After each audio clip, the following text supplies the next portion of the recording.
This is Sean Fagan. I am now joined by the president of Clarion University, Dr. Dale Elizabeth Pehrsson. Uh, Dr. Dale, really, it's not hyperbole to say these are unprecedented times at Clarion University and across the country with some of the response that we've seen to COVID-19, also known as coronavirus. So when I think of you and your response team having to respond to things that are happening, maybe on an hour's notice or a couple hours notice, it's really impressive to me that the tack you were able to take in making these changes. One of the most important ones, I think, is the online instruction. That's not something that can just happen overnight or have a switch flipped and say, okay, we're going to have all of our students getting online instruction. That's something that a lot of people have to work to get to, and that's something that Clarion did very well. Well, I'm going to brag now about my faculty and the IT support team. I'm going to brag about the residence life and the student support services because they got the students off campus and taken care of, and those who are on campus taken care of.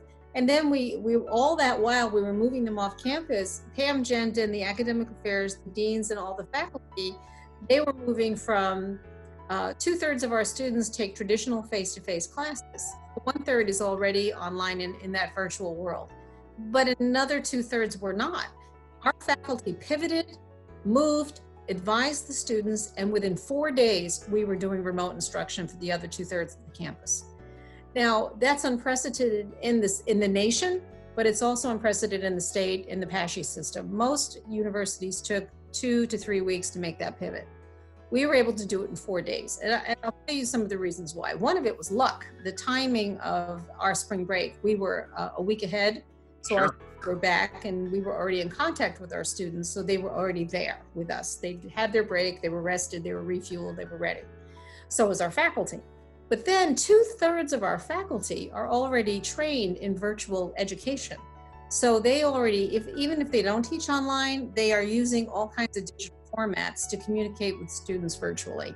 So there was that readiness. And then about 1/3 had to tool up and get ready to move towards remote teaching. And that remote teaching could be done in a lot of ways. It could be, for those of us who are more old school, we can remember when distance education meant you got a packet in the mail, you went through a workbook, you worked the that, you got the credit and so forth.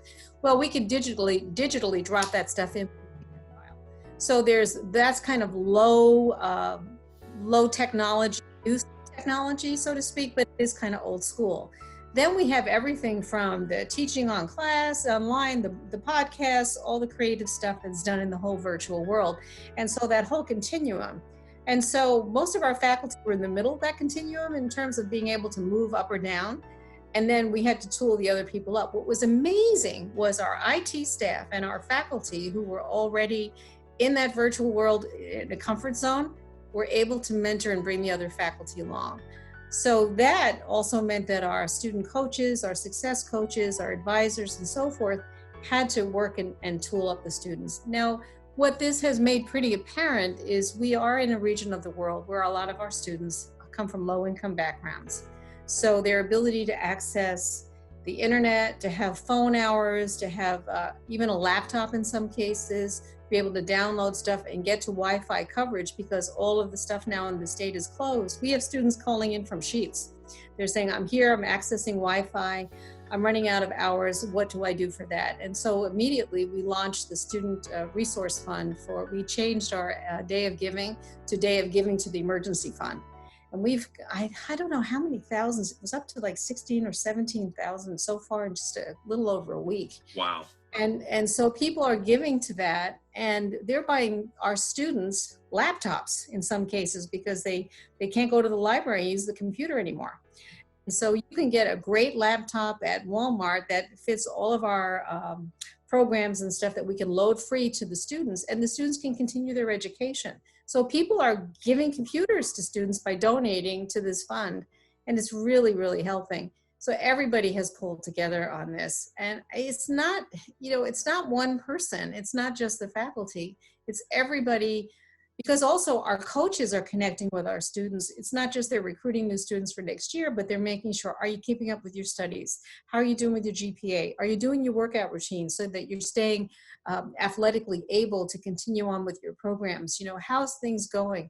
Everyone is contacting our students. The students are contacting the students.